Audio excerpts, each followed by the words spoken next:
Hey, hey, hey, party people! It's Killer K here, and welcome to the Reformed Party Girls podcast.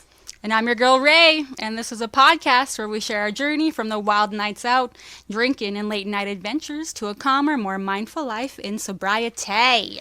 So, you guys, we went out this weekend. And it wasn't worth it, by the way.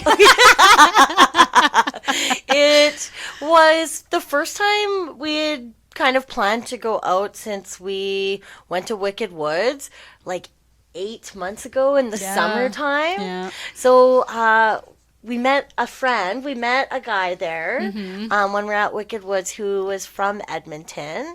And Raylene has been going and getting tattoos from him. Mm-hmm. And he invited her to a show, right? Because we all met out at a rave. So he was like, hey, come to this show. And Ray messaged me and was like, hey, are you working? And I had the night off, and it was like, cool, this must be the universe saying, Yeah, like, time to go out. You go out, girls. You go do your thing. And this is the first time I've been out, like, at a bar scene without, like, drinking and doing drugs. So it was definitely interesting. We did do mushrooms, by the way, which was fun when we first took them, but I found they wore off, like, by the time we got there. Well, the doors for the rave didn't open till 10, and we were like ready to go by 7 p.m., right? And we were usually in bed by 10, so we took them, too, because we both had things to do the next day. Yeah. So we made sure only to do a little bit of mushrooms, but yeah, they kind of hit while we were still at home. Yeah. But yeah, it's funny when you brought up, like, oh my God, doors open at 10. I'm going to die. Even oh my God, it was the worst. Well, so we're sitting there, we're like dressed, like when Ray and I go out, especially like to the rave, like we like to dress up. We like to have fun. Yeah. It was like the first time putting on eyeshadow in forever. I was like, how do I do this? I know, putting on makeup is so hard now. And washing it off at the end of the night is the worst. But so we go, it's in, like, the door to it is in this back alley, but we show up at like 9:45 and we don't see anyone. So we're sitting in the truck waiting. For like half an hour we chilled in the truck. Yeah, we just hung out waiting, and then we went in like 10:15 and there was maybe 10 people there, and like, you know, you forget that, like, raves don't pop off until late at night. Yeah. But, like, so we're, like, there dancing and freezing our asses my off God, because it so was freezing cold and there was no one there. But, like, yeah, that first DJ wasn't the best. Like, he did have some good songs, but the chick after him, called The Conductor, she was pretty good. It was good. Like, and that's why I was excited to go out. I was excited to, like, go dance. There's nothing like that feeling where you're, like, feel the vibe and, like, the frequency and, like, the life of the dance floor, and it's just all hitting so perfectly, and you're sweating, and it's just, like, you're locked in.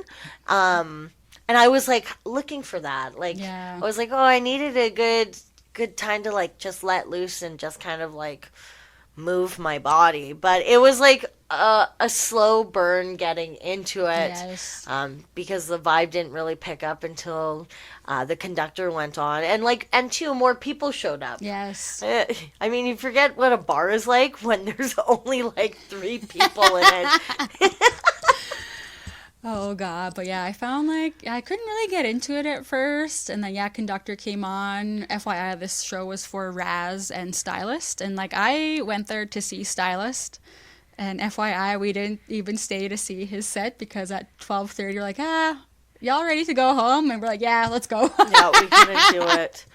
But, you know, the whole time I was thinking there is, like, the vibes change, right? Because we're so far removed from, like, the scene. Yeah. We ran into one person we know, Yeah. but everyone there is all fucked up. Yeah. Like, they're all like weaving and winding. We were like not by where the bathroom is, but for some reason we were like everyone's path to go to the Yes, bathroom. so So everyone's annoying. like walking in front of us and we're trying to dance, catch the vibe, and it just it wasn't Yeah, happening. it just, yeah, wasn't worth it, to be honest. Like, I was No. so tired the next day, and especially with daylight savings, I'm like, fuck. Fucking Like, daylight I still feel savings. it today. Like, I still feel so tired. It's like being hungover but not hungover. And then you start to weigh like the pros and cons.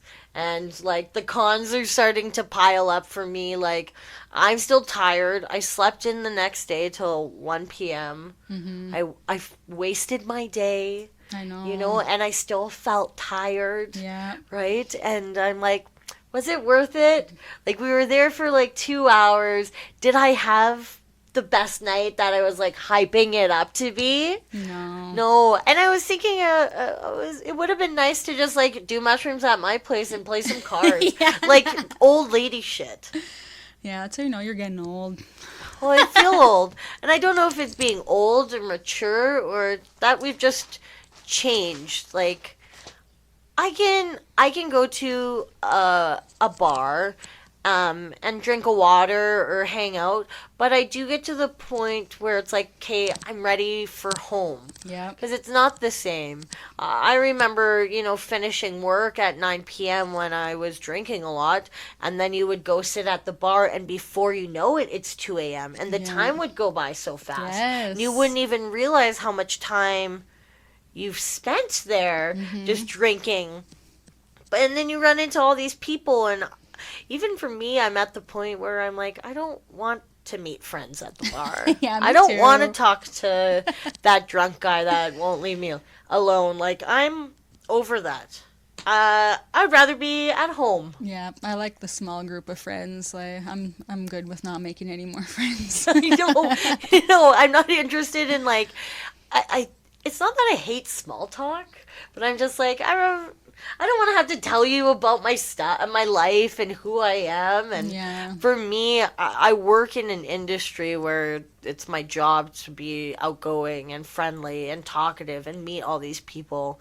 And when I'm not in my workplace and I'm just being like me, Kaylee, not work Kaylee, the last thing I want to do is turn that on and talk to a bunch of people, right? Yeah. And I don't know, is that a part of getting old? Because Well, also, like, I found, like, just being there, I'm like, I don't like being around drunk people. Like, drunk people are so fucking annoying. okay, what was annoying you that night? Were there instances where you're like, Well, oh, just the shoulder to shoulder aspect of it, and like the people walking by you and bumping into you all the time, and that fucking bitch and her pointy ass fucking backpack. Like this chick and her friend like come and scoot right in front of us while we're trying to dance, and the chick in front of us has like this little backpack on with like these large fucking spikes sticking out of it, which kept poking me and yeah, Kaylee. Like I in just the face, and I'm like, ah. like the res girl in me just wanted to come out and like tell this bitch to get the fuck out the way. And I'm like, no, Ray, you're a new woman. You are not that res bitch anymore. You should have done it. Then we would have had the best night ever. Icing on the cake.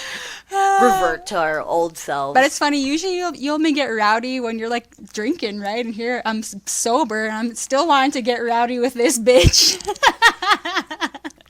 I think like we're just at the point where we are happy. We know what we like. We know what we want, and our idea of what is fun, I think, has changed. Yes. And it's not that I didn't have fun, you know, drinking and partying and staying up. It's just my life has changed so much that that's not my life anymore. Yeah. My life is tending to my plants and cooking dinner and writing in my journal and, you know, relaxing on the couch and decompressing and doing all those things. Like, that's what I enjoy. I enjoy reading a book. I enjoy going for a walk or going to the library. Like, I don't enjoy that anymore. Yeah. And it's really clear where that shift has happened. And I don't know when it did. Wait. That's a fucking lie. I know exactly when it happened, when I stopped drinking. Yeah, you have that mental clarity, right? You just like you change. Yeah, Something about you just changes. Like that part of you like dies off, I guess. it does. It will. We're growing up, Yeah. right? The second Ray dropped me off, I messaged her and I was like, I'm fucking old. My My knees my hurt. knees Oh yeah, my hurt. neck hurt from just like bopping so much. Like fuck. Uh, well, just even like the clubbing aspect, I think too has changed a lot, Yeah. right? Like, there's I can't think of like a crazy good club to like go to. Yeah. There was something when you were young about getting blackout drunk and going to the bar and like there's something about it that has a shine, but I think that's like the journey for like everyone in their 20s. Yeah. They're just be letting loose. Yeah, but it's funny how you brought up how like when we would drink and do drugs, how time would go by so fast. So It's funny at fast. this show, like I kept checking my watch, like what time is it? Oh, it's only that time. It's only that time. Like, Ready to go. Well, when I looked at like Ray and we were like, "Hey, time to go," we're like, "Oh man, could have left an hour ago." yes, Like, yes, like yeah, I probably could have left an hour tickets ago. were $40 too, and like, yeah. Now I know for sure this is because I'm getting old, but I'm like, why the fuck did I spend $40 on that? I guess it was a reminder as yeah, this is not our thing anymore. Yeah, and even I don't think if we were doing like drinking and doing drugs, I don't know if I would have had that much fun either. Like I honestly just feel like the vibe and just like the culture of it is very different. Yeah. Right? Like not to say like that group of people like it's just like the bar scene I'm just not interested in Yeah, I at agree. all. So we're done with the bar scene. We'll We're stick to done. our music festivals, camping in the mountains. Yeah, you guys aren't gonna see us out. Yeah. We're done with that. Yeah, I don't. You know, I sometimes have moments where I'm I think about it and I reminisce and I'm like, man, that was fun because I've had like I've lived so many lifetimes. I feel like of like stories and partying, and then I try to like come back to them and remember them, and I can't tell you what day it was or like when it was or kind of even what happened, but it was just like nights after nights after nights, and like just zero responsibility, zero fucks to give. Like you could drunk text an ex or call a chick a bitch and just like not give a fuck about it and like not take that anxiety of that home. But I'm not that person anymore. Like I do care, or maybe I'm more self-centered and like selfish because I'm just like I don't have that energy to like put out to other people anymore. Yeah. And I'd rather be spending that on working on myself. Yeah.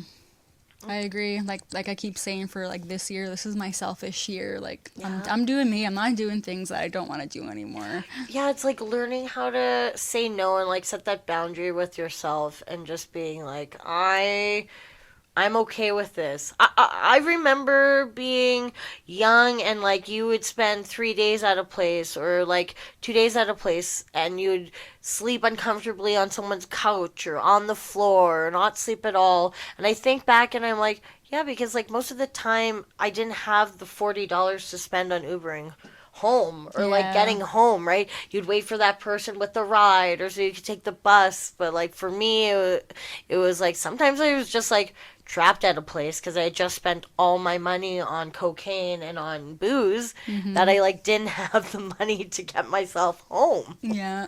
Well, even the ride home in an Uber sucked. I was telling my hubby that on our way home that night. I'm like, fuck.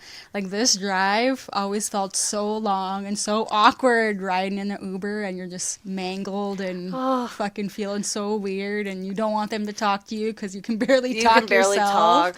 I remember like looking out the window and I'm like, fuck those guys out for a walk right now. Yeah, who the fuck are those people? Who do they think they are? And I'm like, I want to be them now. I am that person. Yeah. I want to be that. Oh, that's funny. So, Kaylee wants to talk about her crazy sexcapades. Oh my gosh. So we're gonna transition into that. This is gonna make me feel like even older talking about how how much fun I had. But it was fun at the time, uh, and they're funny stories. But I'm like, was it worth all of that? I don't know.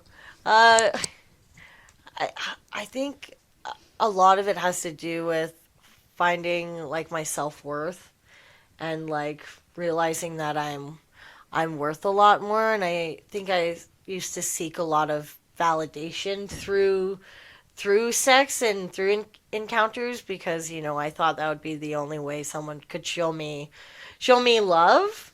Because I did some like wild stuff. Like, tell me, where is the craziest place you've had sex in public?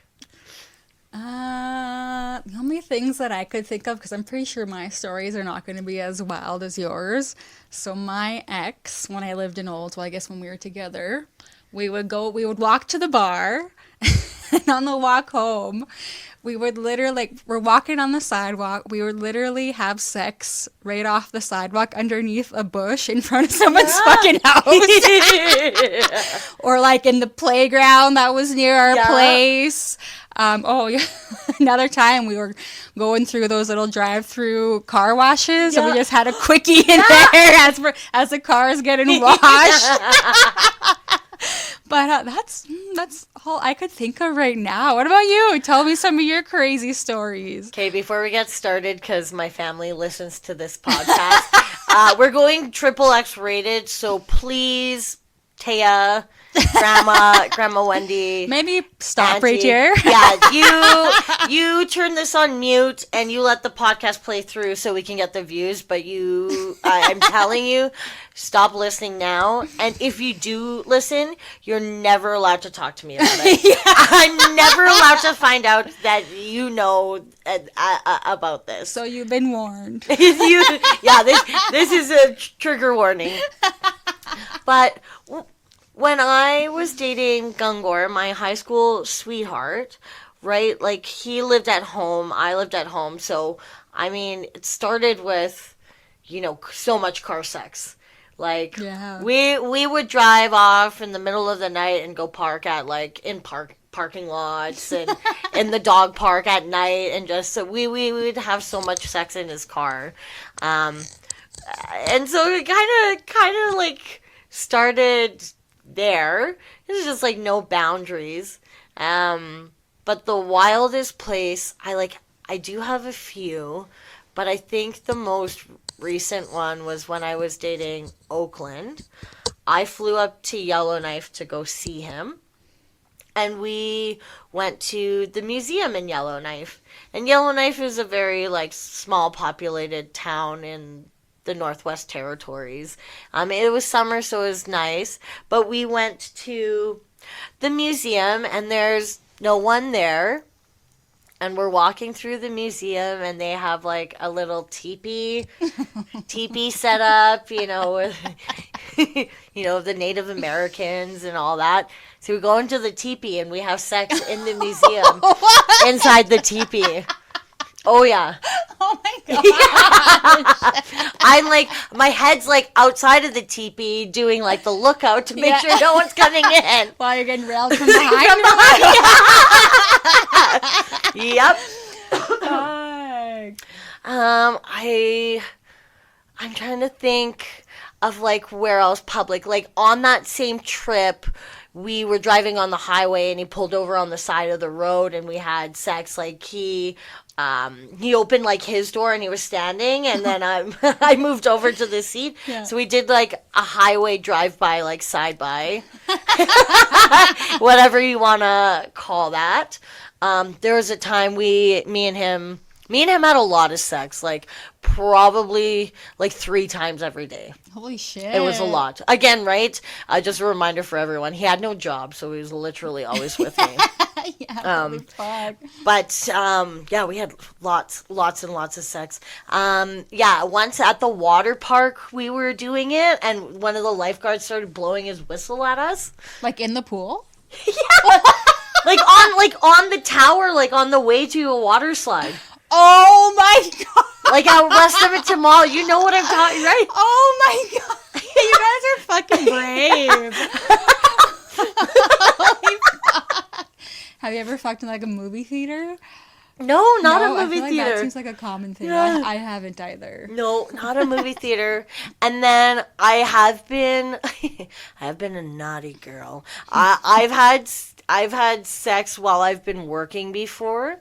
So again, I was doing a lot of drinking, and when you worked at the bar, you were just, at least for me, I was drunk every time I worked. And just so carefree. Yeah, carefree, and like too, especially when you work those night shifts, like you're on the same level as the people you're taking care of, and it gives you like, that extra friendly edge.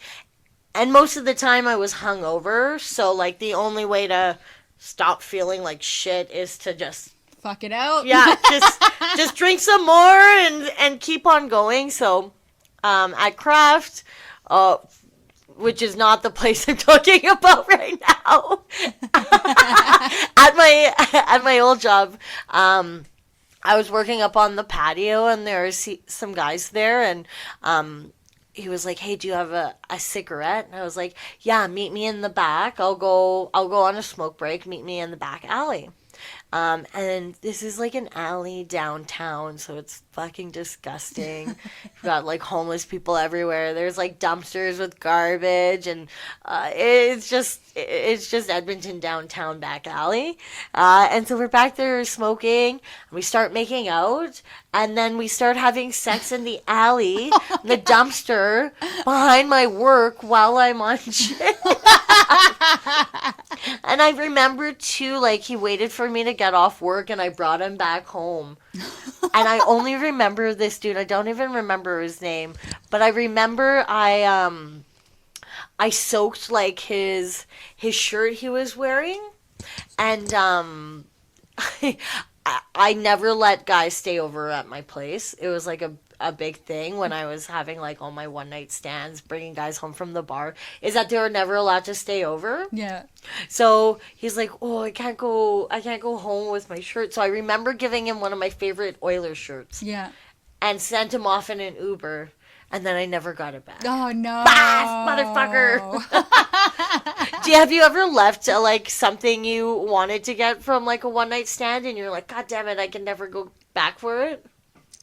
No, because I've never had I don't think I've ever had a one night stand, to be No, honest. no. Like I said, I don't have the crazy stories Yeah. like you do. Yeah, there was this guy named Thomas who used to come into the music pub all the time. I remember he had these really like big, stupid ears. But yeah, another time like on break, like I went and like took him to the back alley and gave him a blowy, like really, really quick, just like on shift. Like I was so promiscuous, and like I had like this draw that would like just draw them in. I think because it was just like carefree and like super flirty, and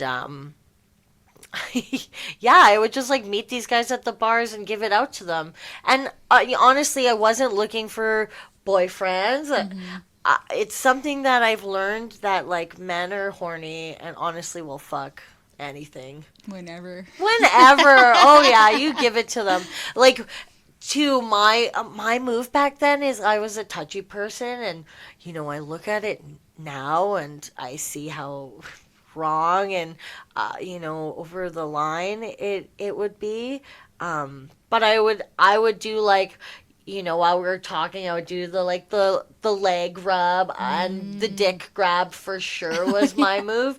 Like a real quick dick move just to show him like, hey, I'm ready to go. And I look at it now and I'm like, oh, it's low key like sexual assault, right? Like it'd be like a man grabbing your butt while you're talking to them. But I would do that, and you know what? It worked every time. I never had any complaints. I was gonna say, has anyone ever like turned you down or No! told you to stop? No, I did though when I was working at the music pub. My manager, my boss at the time, like pulled me aside and was like, she gave me the talk. She's like, you know what, Kaylee? If you keep grabbing people's dicks, you're gonna get yourself in trouble. Yeah. And she's like, no one's complained. It's just, you gotta be careful, girlfriend. Yeah. Because you're gonna grab the wrong dick. And you're gonna go, it's gonna be bad for you. And it's the funniest thing because it's like, it was my manager on shift, giving me, a kind of like a friend to friend, advice, but in like a disciplinary sense, right? Like, Yeah. it was my boss telling Yeah. me to stop grabbing dicks. So you're obviously doing it out in the open so he could see you like grabbing other people's dicks or what? I was single. It's But like, just, how did your manager know you were grabbing dicks? oh, yeah, because I would get drunk at the bar. Oh, okay. Yeah, it was a move I did. Everyone knows that move from me Holy fuck. because I was really flirty, and there's a lot of guys too that are my male friends, that like I would send them nudes all the time, and we would like sex and talk, but I never had sex with them, and they're like my friends, and even there was some of them, that would do that, like would ask me for them and do that, and like I knew they had girlfriends. Like I never knew their girlfriends like personally, but I really got to see like kind of like not the dark side, but the side of men where you know They didn't care that they had a girlfriend. no, they're just like driven by their like sexual desires and their sexual needs, right? It's like, Yeah. you hear married couples where the husband's addicted to porn, and stuff like that, where it's just like there's honestly no emotional attachment and like no commitment whatsoever attached to it, but because it was like there, it could be like a brief 30-minute conversation, just get your rocks off and scratch that itch for them.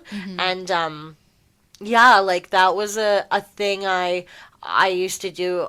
I could probably say if you bartended on White Ave or on Jasper Ave, in the last 10 years, while I was drinking in my 20s, you've probably seen me naked. I've probably sent you a photo. Oh yeah. Oh yeah. Oh yeah. I was talking to like one of my friends for the longest time, and I wanted to actually start making porn and become I remember a that. star, like a star. And a big thing I wanted to do was like create uh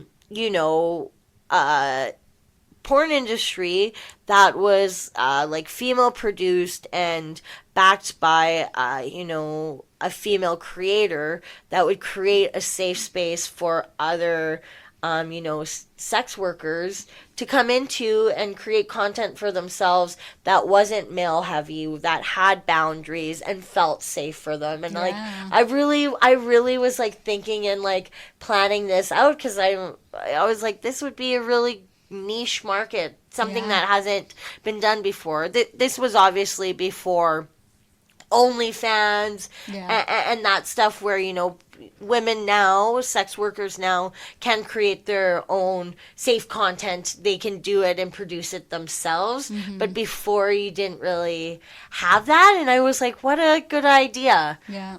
It never happened. No. No, Are there. you happy that never happened? No, No? I have like no shame when it Yeah. comes to that stuff. Like, I'm free. Like, Yeah. Sex It- positive. sex yeah. positive, because I'd be lying to say if like never watched porn before, or like done that stuff, right? Or and men do it. So it's like it's not a taboo thing. I think it's just more open. I think it would be fun. Yeah. It would be fun. Yeah. I when I was working at the music venue, 'cause there was bands in from out of country all the time, and there is this guy. His name is Steve. He was a drummer in a band called Ross the Boss. And Steve was from LA. And that night I had finished work and I was sitting at the bar. And he was down at the bar grabbing a drink before his set. And me and him started talking. And he took me to the green room and we had sex in the green room before his show. And then he took me and he played his concert, and I was at the front row, like fucking just like eating him up while he was playing the drums. And I remember like flashing him too and just like going all out.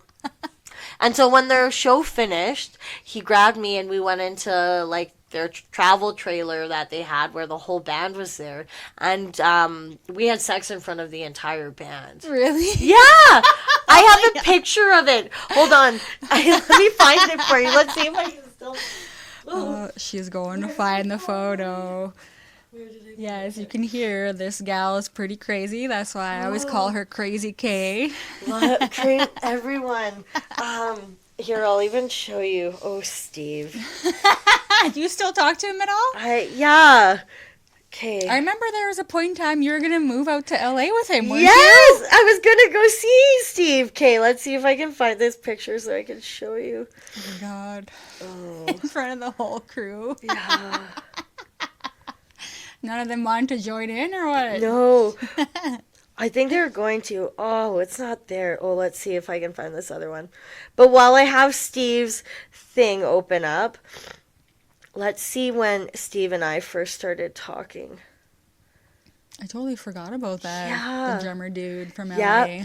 So Steve and I met in pre-COVID. Holy shit. Yeah, so 2019. Damn. And I was actually working on grabbing my passport because I was going to go down to LA and see him. Yeah. So, yeah, Steve and I hooked up that night, and he's obviously on tour, so he left. He left right away. Yeah. And he messaged me, like, 2 weeks later, or we'd been talking, he messaged me, and, like, he would keep talking to me, and I was so surprised because I'm like, you're like a rock star. Like, Yeah. you are a professional drummer that travels around and plays music, and you're messaging this girl you hooked up with in Edmonton, Alberta. Yeah. And I was like so blown away by it because Yeah. I'm like, oh, me? That probably felt good, though. It felt hey? so good. Yeah, and we would talk, and he was gonna bring me down, and then COVID happened. But Steve is one that, like, yeah, messaged just all the time. Of course, it was just all a lot of sexting and stuff. But yeah, it was just here. Let's see, when was the last time I messaged Steve? Okay, so the last time we kind of had a full conversation was in January 2024. So I haven't heard from Steve in a while. Okay. Because January 25th, 2024, we'd make a good swinging couple. Do you want to come swinging with me in Florida? February 2024, where you at? Because I stopped replying to him. Yeah. Because this is kind of when I just gotten sober and I was quitting drinking and all that stuff. So, and then I get one end of March. Hey, Kaylee, where are you? End of April. You're gone? Question mark. You deleted your Facebook. So you never did respond to him? No, I should. Okay, you guys, should I message him right now? I am. Hey, babe, miss you. Still thinking of me? Just missing you, eh? Still think of me? Let's see if he replies. Oh gosh. She's doing it. She's doing it. We'll have to keep you updated if he responds.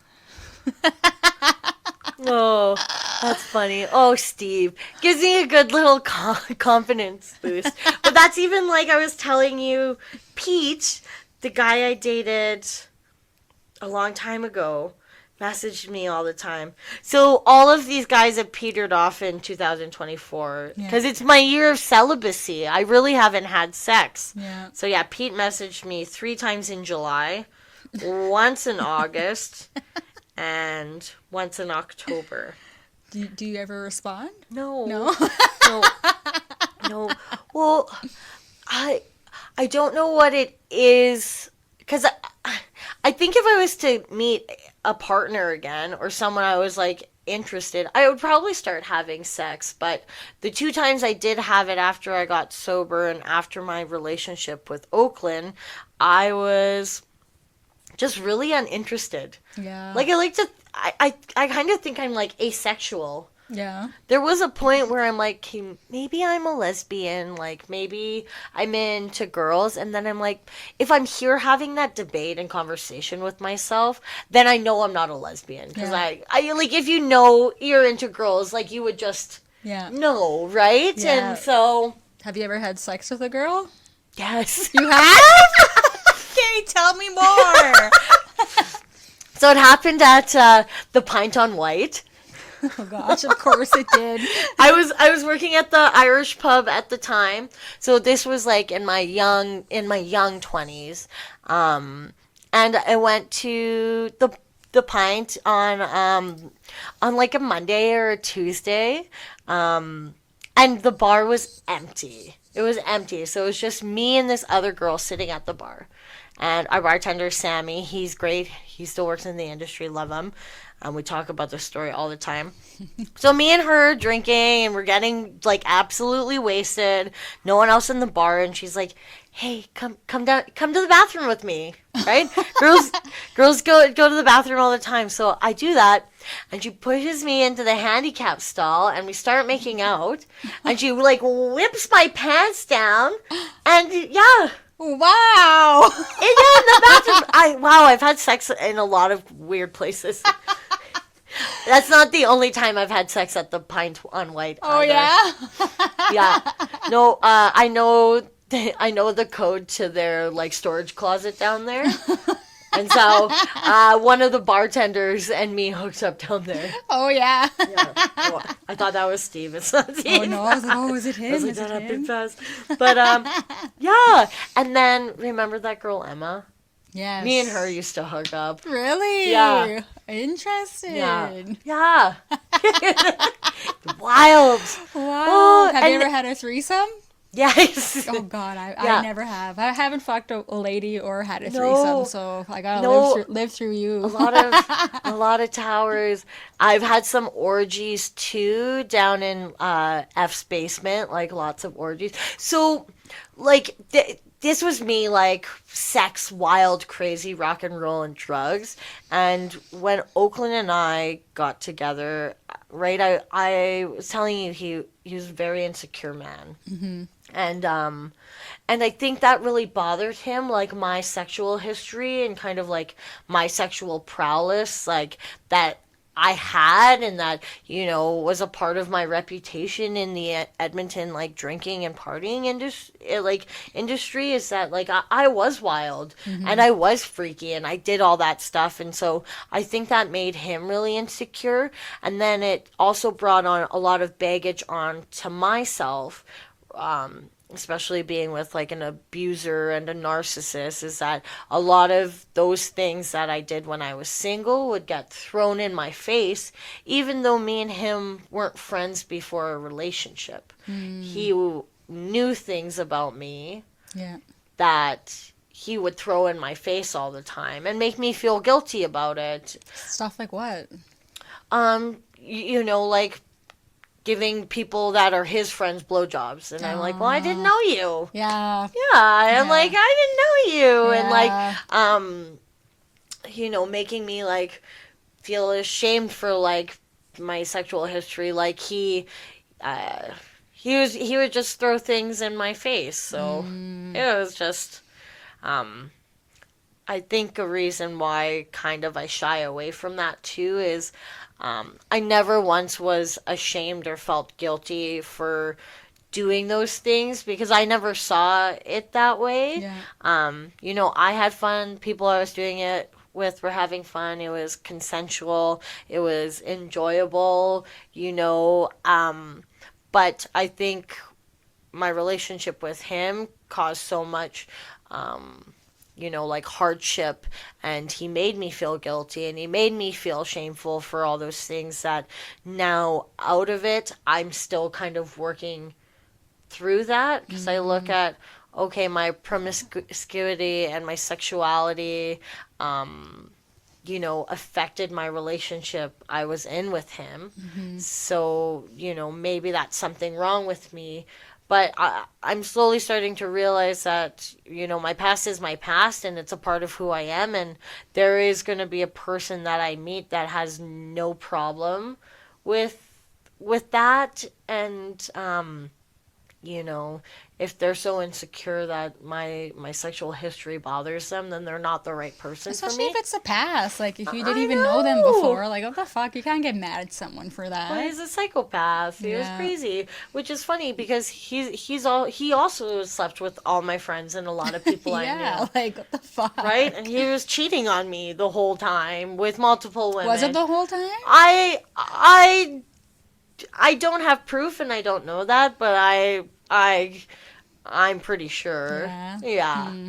I and that's why I think he was always accusing me of that sort Well, of that's usually stuff. how it goes. That's why they accuse you. It's because they're Exactly, guilty. all the time, and so Yeah. I think, all right, I learned from it, but I I am like really happy right now. I don't think like I don't miss sex and all that. I think because I'm not lonely. Yeah. Yeah, Yeah. like we were talking that like this is a year about um us and our selfishness and I'm giving all of myself to myself and I'm dating myself and in a relationship you have to not put yourself first, but you also have to be considerate of the other person and their wants and their feelings. And I just like don't have the mental capacity to care for and care about someone else. Yeah. And so I'm just like, oh, can I live without the sex? I sure can. Yeah. The amount of toys in my drawer, like Yeah. I can have fun by myself, and it doesn't come with all the baggage. Yeah, that's right. The one thing I do miss though is like the intimacy of it. Yeah. Is like the cuddling and the kissing and that sort of stuff. I do kind of miss just being vulnerable and like gentle with someone, but Yeah. it'll come. Oh, yeah. I like I want to not wait for the right person, but I'm not looking to like jump in bed with the next Joe Blow because I'm worth more than that. That's right. Yeah, sure am. And they took my IUD out, so Yeah. yeah. Gotta be careful now. I gotta be careful. Yeah. Well, I've been pregnant twice, and I've had two abortions, and the first one was with Marty, who we dated, and that one was a total accident. I remember, when he told his mom like had offered like for me and him to move into her basement and have the baby and raise it. Yeah. And I was like, no, Yeah. because I come from a teen mom. My mom had me when she was young, and she wasn't ready to be a parent, and my life was hard. Yeah. My life was really really hard, and Yeah. I wasn't going to go through that. Yeah. So I made that decision, and then the other one was I don't really think about this one often because I like try not to, but there was a time where I was doing seeking arrangements, which is like a sugar daddy site, Yeah. and so I found one, and I actually got pregnant by him, Yeah. and so that was an abortion I had as well. But again, I'm like wasn't ready to be a mom, and I'm at the point where I'm feeling really selfish about myself, and I'm like, I don't think I would have a family because it is so much work, and Yeah. I find it hard enough to take care of myself. Right? Yeah, I don't know how people do it with their kids. Like No. y'all are superheroes. Like I They don't want kids are. either. So Oh, it's so much self-sacrifice and so much work, like it's insane. yeah, all your time, money, effort, sleep Yep. goes into that kid, right? Yep. Like it's hard. Oh, wow, looking back, like it was fun. I had fun, and there are fond memories. I have a lot of memories from my party days that are great and like the energy, but like we were saying, I'm not that person anymore, and I don't think I'd have fun that way now. Yeah. Right? Like, Yeah. I look and I'm like, oh yeah, like wild tits out, orgies, like fun time. Yeah, when I was 27, Yeah. but I'm going to be 31 next week, and I'm like, that's not my kind of fun anymore, Yeah. right? And Yeah. I've grown up. Maybe that's my frontal lobe developing, but, you know, yeah, I'm not looking for that. Yeah. Hey, nothing wrong with that. But who knows? I don't know. Kaylee might have a change next year and go like full crazy slut mode. Like we might revisit that. But right now, no, I'm here. Yeah, that's right. Fuck yeah, living your life. Living my life. Living my life. I love it. Alrighty, awesome. Well, we hope you enjoyed today's episode. If you have any questions or want to write in a story or tell us about yourself, partygirlspodcast@gmail.com. Saying goodbye. Bye. Bye.